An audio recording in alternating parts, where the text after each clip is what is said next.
Hi, I'm Jack Baruzzini, and you're listening to The Secrets of Stargate, where I talk about the hidden meanings and deeper layers found in the Stargate movies, TV series, and more. And joining me today are Father Cory Sticha. Hi, Father. Howdy, Jack. And Lisa Jones. Hi, Lisa. Hey, Jack. And Lisa's dog as well. and Victor Lambs. Hey, Victor. I am Victano. I am a free Jafar. Hi, Jack. I respect your freedom. Thank you.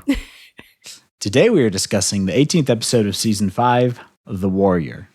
Kitano, a former first prime of Imhotep, gathers an army of rebel Jaffa to fight for their freedom from the Goa'uld. SG-1 initially considers an alliance with Kitano, but they are ultimately put off by his reckless tactics and his beliefs. When Teal'c is captured by Lord Yu, he learns that Kitano is actually Imhotep, a Goa'uld in disguise. Teal'c challenges Kitano to Joma Seku, the Jaffa right of leadership, to the death. Teal'c defeats Kitano, revealing him to be a Goa'uld. The Jaffa flee to Earth with SG-1, vowing to continue their fight for freedom. And this is where we need to drop in the Braveheart freedom scream. Yeah. There you go. What'd you think of this episode, Father? You know, it's one of these where I like about 2/3 of it, and maybe even more than that, 3/4 of it. You know, the idea that, you know, the Jaffa are starting to rise up, they're starting to organize. We see this dynamic leader who isn't who he says he is, but we still see that they're starting to take their freedom, back. Mm-hmm. And it's going really well. And, Jack seems unnecessarily uncertain about this and cautious. Of course, he ends up being justified in it, but still, it's really good until you get to the fight scene. And then it's just kind of like, I get the idea of the fight scene. It's just how they did the fight scene. We'll talk about the lovely slow motion in a later, but sweep the leg. Yeah. Yeah. What about you, Lisa? I like this episode, though watching it again and knowing the end, you're watching it and your heart is just breaking for Teal'c and Braytek because they have all of that hope and, what they've envisioned for the Jaffa all these years, the freedom and them coming together as one. And you're like, oh, even the first time around, like, something's not going to end up right with it. And so your heart's breaking for them. You just see it on Teal'c's face. Like, he's going to choose to go with the rebel Jaffa, not, make his break from SG-1. And it just, so I love it. Great acting and writing from Christopher Judge. And of course, having Tony Amandala always is a pleasure. So it's just they shined a light on the Jaffa and their journey and what we all hope for them. And I thought a really good way. It's just they're not there yet. So unfortunately, it was a good twist. But like I said, my heart just broke a little bit for them. Yeah. What about you, Victor? It has Rick Worthy in it. I like that. Yeah. Is that all? It's a filler episode in my book. We have a really good guest star in Rick Worthy, who's been in like everything. I also like him because he grew up around here, here in the Detroit area and went to school around here. But no, I mean, there's a lot of filler in this episode, and there's a lot of promise that doesn't get paid off. I mean, how much time do we waste with like the P90 demonstration? And in Stargate, the P90 can do things that it can't do in real life, I guess, like completely sever a log in half. and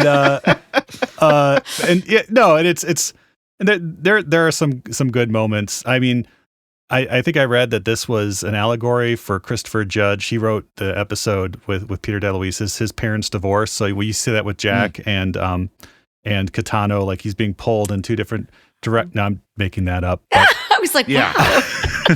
But no, I mean, it was we finally get a Teal'c-centric episode, which is good. And there's a lot of good Teal'c and Braytek moments in it, but it's kind of choppy. I mean, I'm trying to recall. Does you say that Kitano is Imhotep, or does Teal'c not learn that until the fight sequence at the very end?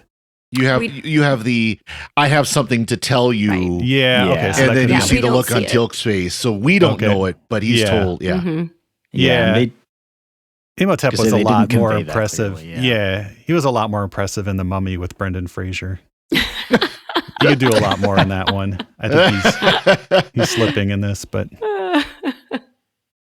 yeah, I don't know. I liked it. I kind of feel like it would have been more interesting if the twist had been that Kitano was actually just a Jaffa, but he let the power go to his head. Like, I feel like that would have been a more interesting thing to explore.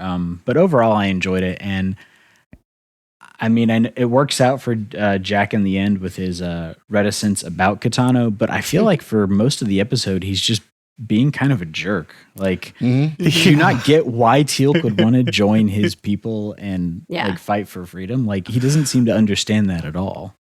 I get the being suspicious, right? Yeah. That it's not everything it's promised to be. But yeah, I thought that Jack was coming across a little rough when, I mean, even Braytek saying, these are our ways.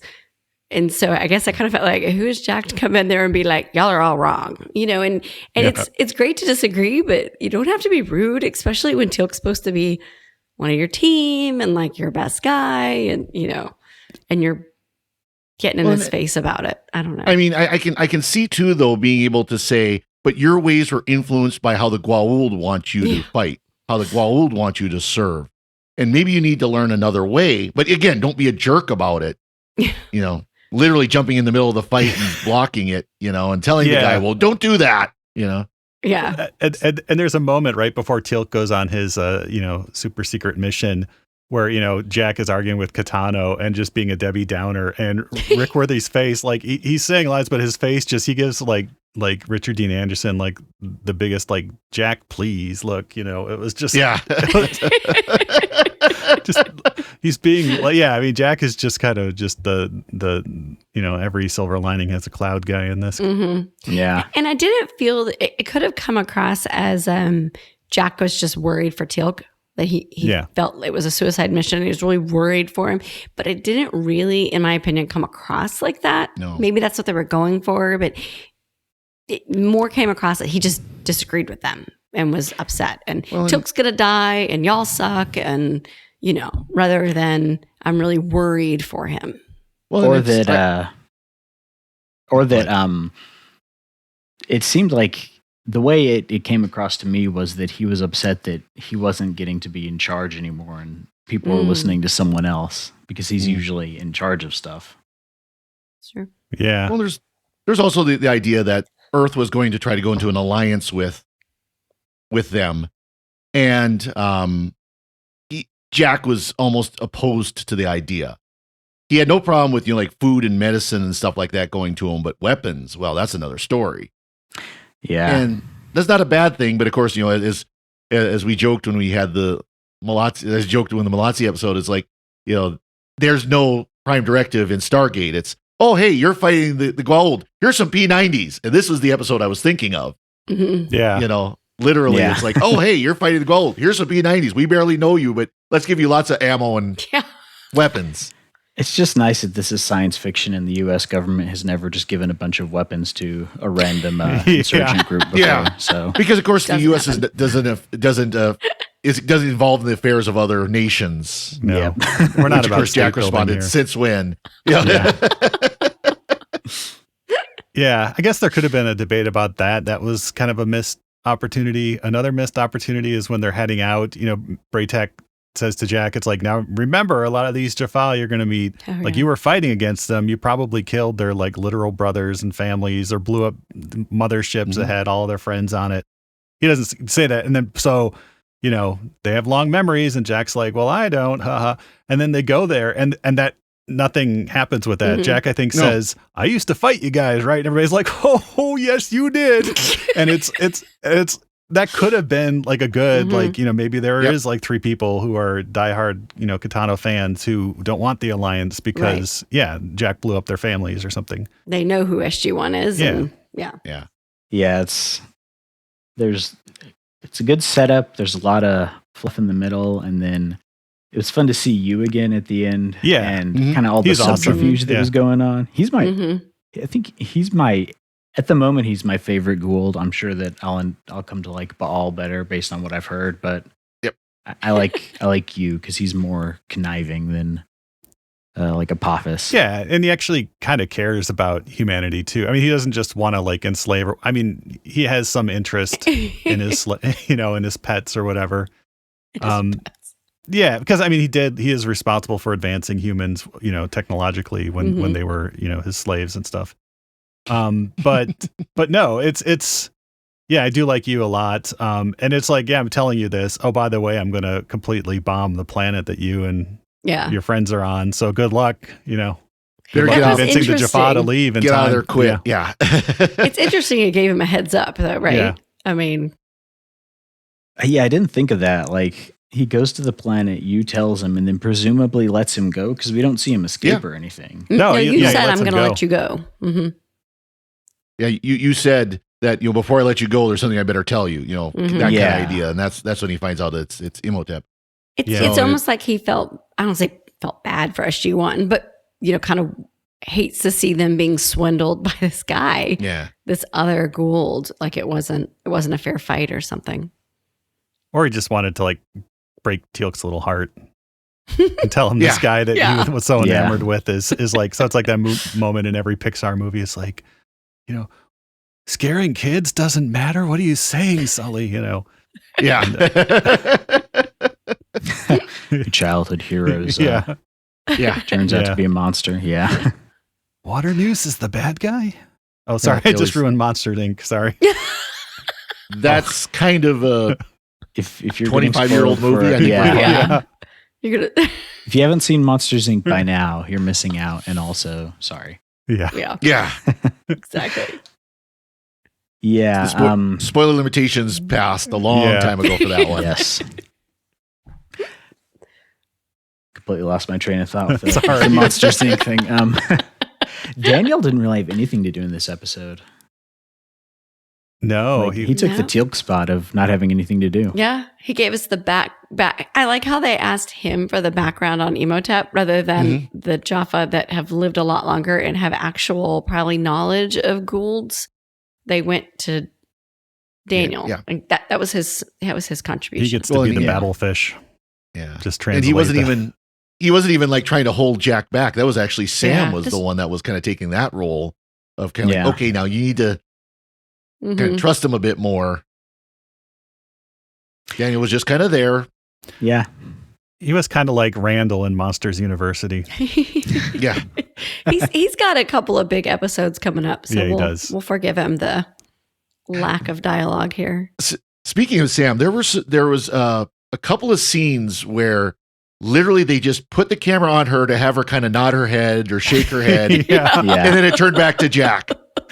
And it's like, why was she even shown? It's just there was just some weird cinematography in this every once in a while. A lot of like medium shots of like a lot of dialogue where it just cuts from like framed like this to the next person talking and And this episode for me about Carter felt almost like season 1 or season 2. Where, I mean, like where Jack has her show off the P90, it's kind of like, I don't know, he could have just done it. You know what I mean? But he's like, Carter, be the little show pony. Yeah. And, I mean, like Vanna White or something. Yeah. It just struck me as odd, because we've been listening to her and used to her the last couple of seasons fixing all of the scientific problems and this and that. And we went back to first, second season where, she's a warrior too, and well, and then shoot the gun and show the boys how to do it. Yeah, well, then she's the one that was sent to dial the gate. Yeah, that's usually that Daniel. Was weird. Usually it's Daniel go dial the gate. But twice she's the one that did it. And she gets to identify the very obvious like suicide bomber vest that the one guy is wearing. It's like, that's a bomb. It's like, thanks. Yeah. We couldn't tell that even before they put the Naquita in it. Yeah. Yeah. Speaking of the cinematography, it was an odd filmed episode. especially the fight scenes. They do this several Yeah. times. I think we've already mentioned this, but they have these really slow-mo, like 1980s kung fu movie, or Yep. kind of trying to be like the Matrix, maybe, of like jump kicking and flipping, and it was wasn't- odd. It didn't strike me as Matrix. Like you said, kung fu is what it really struck me. Yeah. Where, the guy comes in for the big killer blow, and it slows down to half speed as he hits. That kind of thing. That was, see, for me, it was very, I don't have a lot of kung fu experience. Sorry, guys, but it was very Matrix-esque for me, because those fight scenes between Neo and Morpheus were all like that when they were in the dojo, and the slowing down and then the kick. And so this was like a couple of years later. So that was all the rage, was filming like this in the round, filming in the circle. Yeah, because then with Bullet Time, you had actual still cameras as you mentioned, in a circle around the action. And so when they would throw a punch, like the cameras would fire off, with the frame rate of this was actually just done with a film camera, doing slow motion, but it was impressive slow motion. What was less impressive was in doing the slow motion, you get a really good look at the stunt actors' faces, and they don't look anything like Rick Worthy or Christopher Judge. I probably wasn't even, I didn't notice. I didn't notice it either, I don't like that kind of fighting scene, so that's usually when I look away. Yeah. Oh, I love a good kung fu movie. Yeah. We can't blame, older TV shows, like if you watch older Star Trek or Doctor Who or whatever, because the TV quality was so poor, relatively speaking, to what we have today, that they could get away with that. Yeah. Because you wouldn't see them clear enough to know that they were different. Even when this came out, if you had a standard definition TV, you probably had something like a Sony Trinitron or something like that, or equivalent, which was good quality. So you would have seen the difference.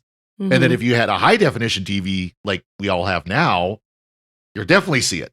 So they really couldn't get away with it as much then as they did way back in like the 80s and before. Yeah, and it's interesting if you look at a lot of the old props from older TV shows, they look like absolute garbage. Like I've looked at some high quality images of like the tricorders from Star Trek Voyager, and they're just like slapped together with glue, and they have like sprue hanging off the edges of them. And I learned recently that apparently on the Next Generation, they would tape pieces of black construction paper to the back panels to get rid of the glare on the bridge, and you can see it clearly in the high definition version. So it's was that the Red Letter Media video? Yes. Yeah.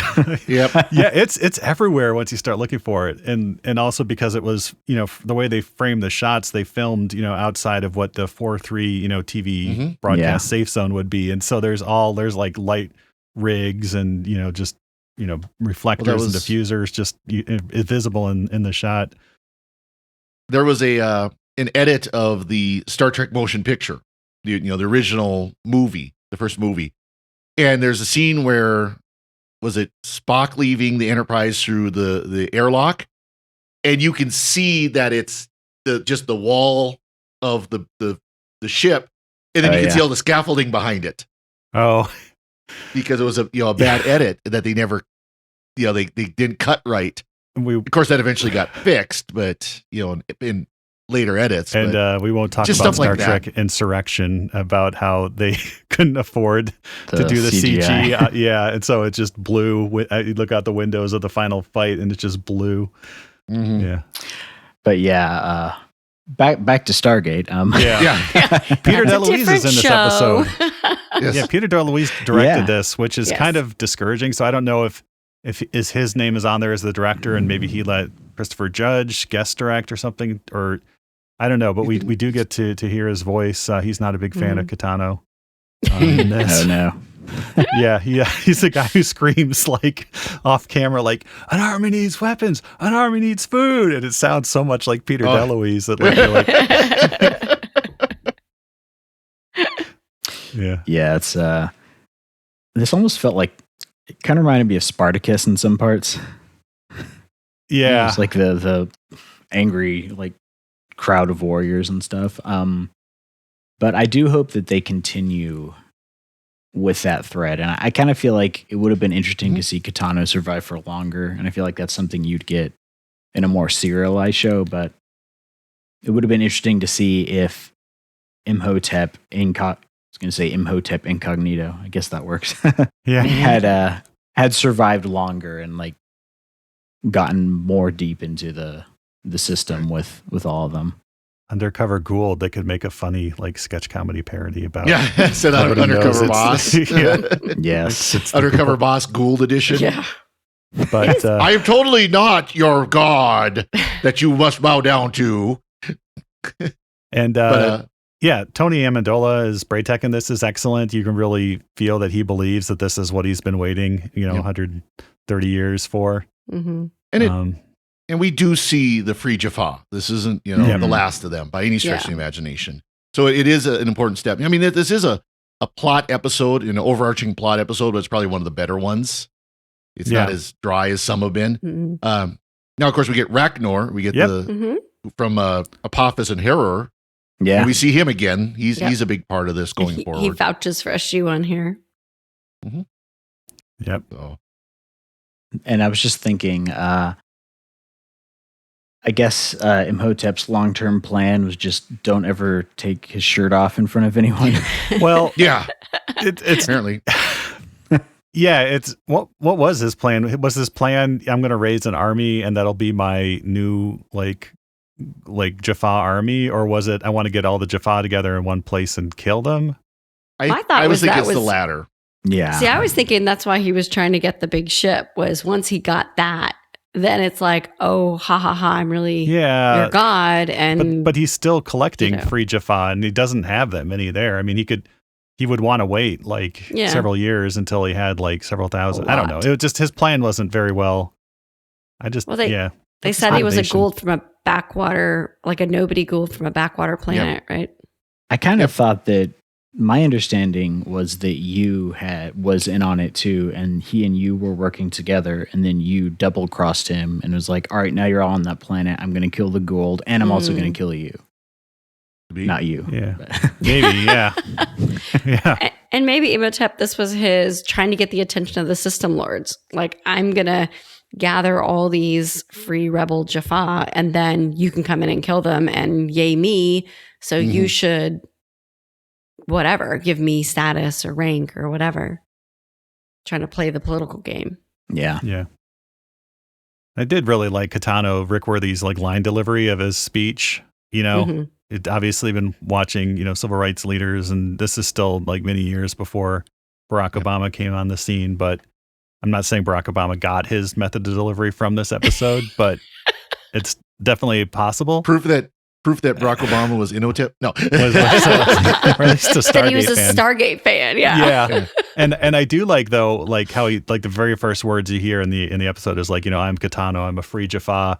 And I just wish that like every TV show, when a new character came on, they would just say their name and what they are, like they used to do, like in old theater, Name, rank, and serial number. No, it would. Yeah, it's like, hello, I'm Joe the merchant, and I am in this village to do this, and my motivation is this, like they used to do in the old plays, and that would make watching TV a lot more enjoyable for me. Yeah, kind of like the radio drama. Oh, here comes Joe. He's the hardware guy. How's it going at the hardware store, Joe? Yeah. Just need like a playbook that has like just the characters listed in the beginning. I like it when novels do that. Some novels will do that, and it's really nice to have, especially if there's a lot of characters. Yeah. Old Nintendo manuals too would have all the characters like in the back, like all the bosses and like side characters, like the Metal Gear games and stuff. You'd see them all listed. Oh, that's what IMDb is for. Yeah. Or the wikis. Exactly. Yeah. I had to look it up because Kitano, I kept watching this going, gosh, he is so familiar. And I could not put my finger on it until I looked him up, and then Simon on Battlestar Galactica. Yeah. Yep. I could not, for the life of me, figure that out today. He also played like the first vampire or the Vampire Prime in Supernatural, and he wasn't in a lot of episodes, but even when, the hunters think that they've captured him and he's like chained to a chair with like warding, and he's in the chair that he's chained to is inside of a cell, which is inside of another cell. And all they're doing is talking, and he's still like terrifying in that row. You're like, role, you're like, oh no, this is going to go badly for everybody here.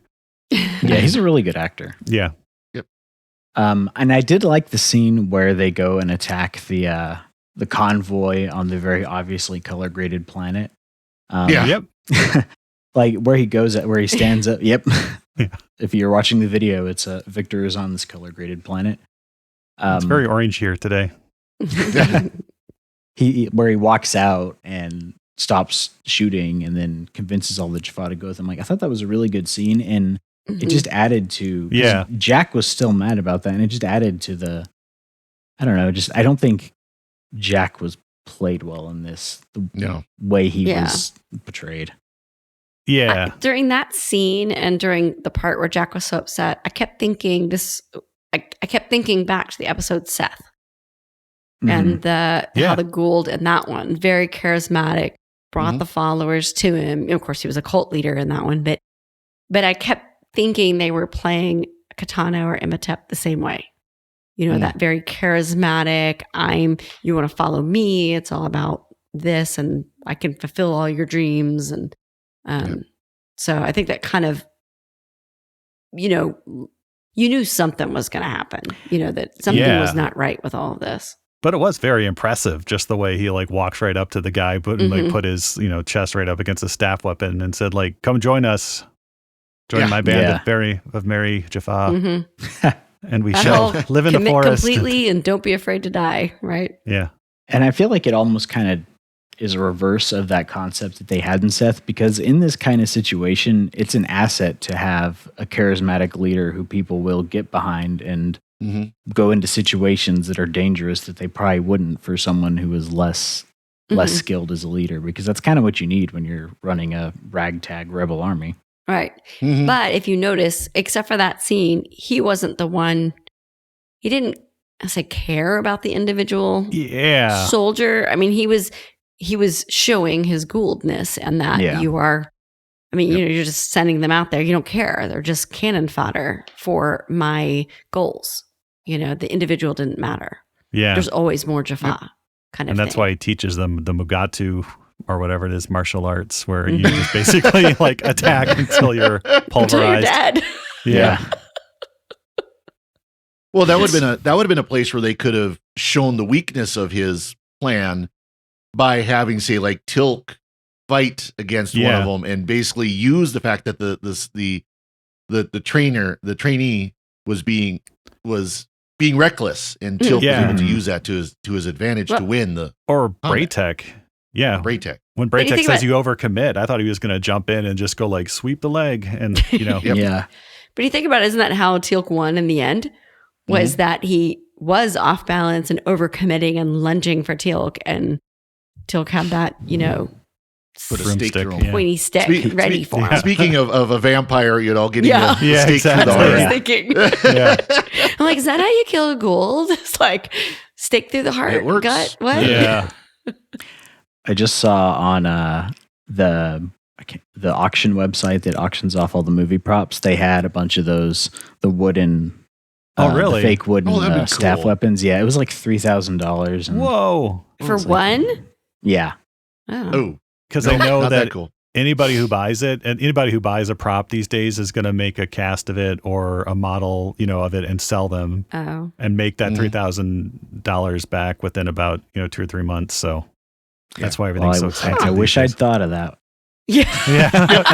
So for more business and investing tips, exactly. please subscribe to my channel. This has been the segment Side Hustles with Victor. Side Hustles with Victor. So when you find that Zat prop online and it's $15,000, you can tell your significant other, I will make that back. This in sounds 6 like months. personal experience, Victor. No, I've never. The closest I ever got to buying a Stargate prop, and this was probably about 15 years ago or so, was they had the individual replicator blocks, like the little 1.5 inch by 1.5 inch. And they were like authenticated as being on the show, and you could buy one replicator block for like $60. And I Ugh. think we needed groceries that week or something. And Yeah. I didn't get it. That's And good. now I can 3D That's- print one anytime I want. I can 3D print a whole replicator. that in my. We can talk about that next week. Yeah. But I don't think we'd talk. I don't think I'd have Just that in one. my house. I mean, just one's Yeah. probably not going to do anything. That'd be creepy. That's what they always say. Yeah. Yeah. Can't have just one. Oh, I I mean, mean, it was just resin cast from like a silicone mold probably Sure. or something. Uh-huh. But yeah. I trust you. Yeah. Now, one thing I did like about this episode, getting back to the actual episode, Yeah. is the Jaffa were, oh yeah, we got real weapons, the staff weapons Yeah. and the Zats. Right. And Jack's like, yeah, real weapons. But then there was a demonstration of the P90. Of course, they're using special ammo. That's why it could rip Oh, that okay, yeah. target apart. Mhm. They're using the special Naquita enhanced ammo. I don't know, That could, Teflon that could coated be, or whatever. Yeah. But that idea that the staff weapons, they're inaccurate basically on purpose because they're weapons of terror. Mhm. They're meant more to frighten you than they Yeah. are to kill. Whereas, firearms like the P90 is meant to be much more accurate Mhm. and at least, wound seriously, if not kill. Even just the firing rate of a staff weapon, it's like Yeah. one bolt every like 5 or 10 seconds. Like I'd rather have a machine gun. Yeah. And it's not like, I mean, the way the staff like weapon, like it's slower than a bullet too. It Mhm. looks like too. So not that you could just jump out of the way unless you know Kung Fu, right? From Yeah. the Matrix or something. But from their perspective, I've got to Yeah. agree that you'd rather have something you didn't have to then barter for Yeah. ammo. Yeah. Yeah. That Plus is you the can one use advantage. the power cell to like run, like what they do in that episode. Did they run the Stargate with it or like their like little thing that they needed to save Jack or something? Yeah, there was something where they pulled the Yeah. power cell out of it. I just don't remember what it Yeah. was. And yeah, do they have to charge those every so often, or like, can you put it on your wireless charger Yeah, next to I your don't know. iPhone at Yeah. night and it's good to go? Good question. They Another got mini Naquita generators, so Yeah. they're fine. Yeah, Yeah. Another thing I did like was that you had kind of a wide variety of Jaffa like represented. Mhm. They weren't all like the Egypt Jaffa. You had like some of Mhm. the Celtic monk Jaffas there.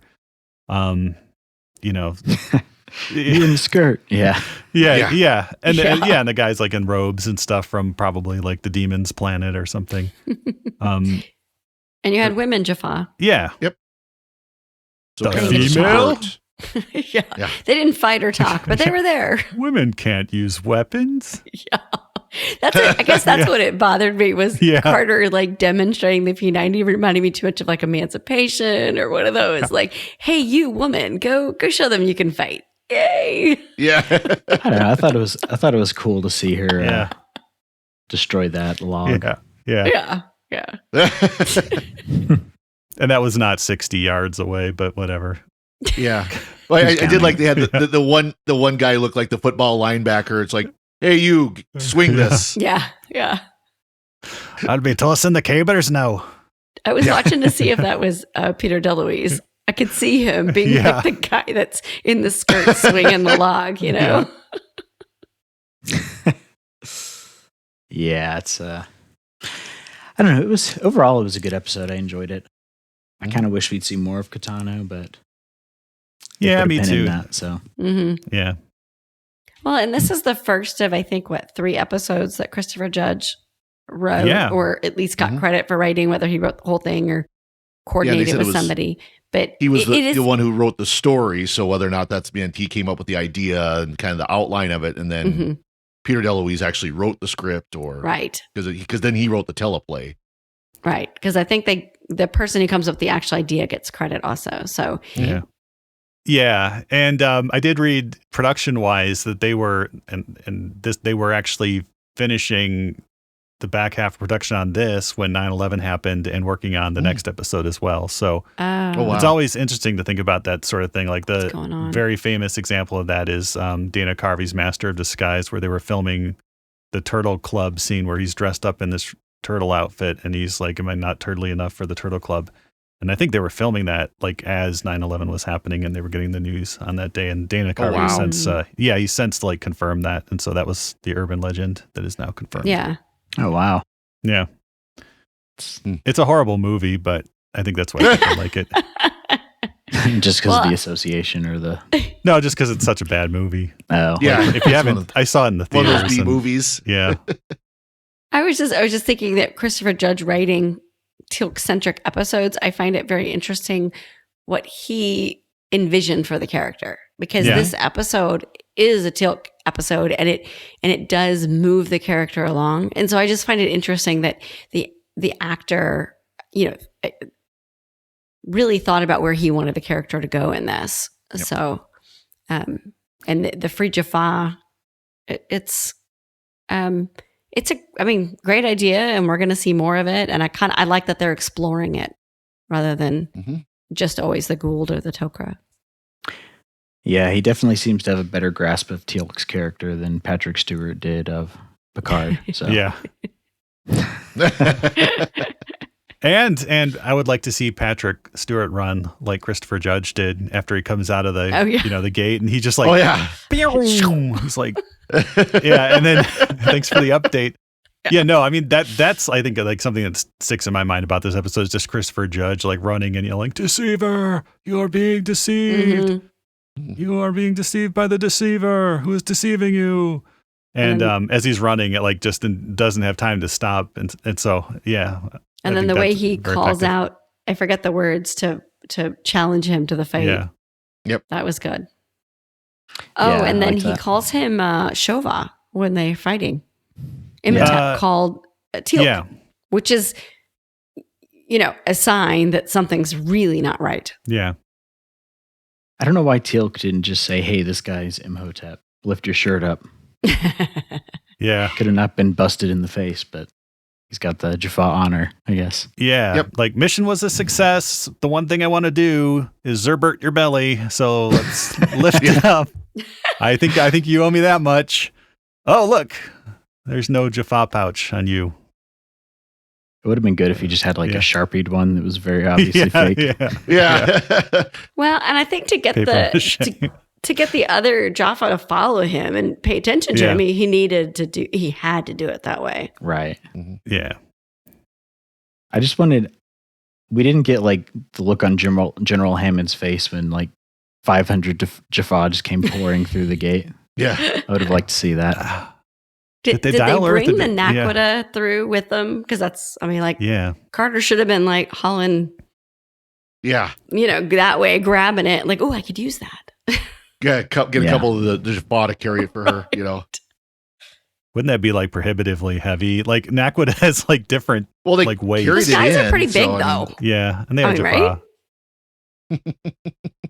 They don't need And to if she sleep, can so shoot they a just gun like lift all that, the then time. she can carry the Naquita. Yeah. So, Little feminism there, right? Yeah. yep. Awesome. We have any fun alternate language titles for this episode? Oh, the other languages aren't all that They weren't? great. Okay. Yeah, you got all of them are the warrior except German. Die Jaffa Rebellion. The Jaffa Rebellion. It's the Jaffa-Rebellion in Yeah. German. Yep. Oh, gosh. There we go. Oh, because they like Everything their else is compound just- words and stuff. Yeah. Yeah. El Guerrero in Spanish. The That's warrior. Yeah. Fun to Yeah. say it that way. Yeah. Awesome. We do have some feedback on YouTube for our episode on 48 Hours. Hammond, so General Hammond himself, I'm assuming, says, Sure. Thanks for another fun episode, guys, from someone who found McKay annoying. He was, I could see that. I Yeah. like him, though. And then Mark Gillies, 1970, says, I really liked this episode. I hated McKay at first, and it took me a long time for him to win me over. So Yep. I liked him right off the bat, but that might be with the foreknowledge that he is a fan favorite. Yeah, I'm trying to put myself in the position of watching Atlantis like as it aired and stuff. And McKay kind of is just like ridiculous. And you're like, oh, why'd they bring this guy along? And then he saves the Yeah. day, I think, twice in the Yeah. premiere or something. So Actually, I just watched the premiere of Atlantis this week because I hadn't seen it in years. And after just watching that episode of McKay's first one, he was a lot toned down, in my opinion, when he started really? on Atlantis. Yeah, because And if I was a remember lot- right, they eventually in Atlantis they do kind of call him out too on his attitude when in that first episode, 48 Yeah. Hours. I yeah, think he kind of got called out on it. Yeah, he was a Remember lot more correctly. obnoxious in 48 Hours. Oh yeah. Well, Just liked his, he was meant his to be a interactions one. with Sam. He was meant to Yeah. be just a one-time character, and it's like, Uh-huh. hey, let's bring back this character for Atlantis. Yeah, But let's like make him, actually likable. right. Not quite as bad. Yeah, because Sam should have Yeah. just punched him. Yeah. I mean, honestly, she should have punched him. Yeah. And then I noticed in the Atlantis, he was a little nicer to I can't think of her name. Weir. Yeah, where? Yeah. Yeah, a little more respectful, I should They had say. Dr. Kavanaugh for that in the first season. Oh, Yeah. ponytail. Yeah. Yeah. I like Dr. Kavanaugh. Just 'cause- Yes, he took over that role, right? Yeah, and we didn't see enough of him, but yeah. So if you think McKay gets too toned down, there's another doctor that they have on for a couple episodes who's Basically complains about Yeah. everything. yeah, he's Mhm. great. Is he afraid of lemons also? No, he's just he just cares too much. I used to work with a guy like that. Yeah. That's all I'll say about that. Yeah. Awesome. Before we go, we'd like to take a moment to thank our patrons who make it possible for us to create the Secrets of Stargate, including Robert C., Chris E., Ann T., Caleb P., and Michael M. Their generous donations at sqpn.com/give make it possible for us to continue the Secrets of Stargate and all the shows at StarQuest. And you can join them by visiting sqpn.com/give. And be sure to follow the show on Apple Podcasts, Google Play, Stitcher, TuneIn, Spotify, iHeartRadio, or on the SQPN YouTube channel. To find previous episodes of Secrets of Stargate and to send feedback, you can visit sqpn.com/Stargate, and you can email us at stargate@sqpn.com or follow StarQuest on social media at facebook.com/StarQuestMedia or on Twitter at SQPN. And we'll be back next time when we'll be discussing the next episode of SG-1, Menace. Until then, Father Cory, thank you for joining me and sharing the Secrets of Stargate. Thank you, Jack. And Lisa Jones, thank you as well. Thanks, Jack. And Victor Lambs, thank you too. Back at you. Back at you. Yeah. And once Jack. again, I'm Jack Baruzzini. Thank you for listening to the Secrets of Stargate on StarQuest. Anyway, I'm sorry, but that just happens to be how I feel about it. What do you think?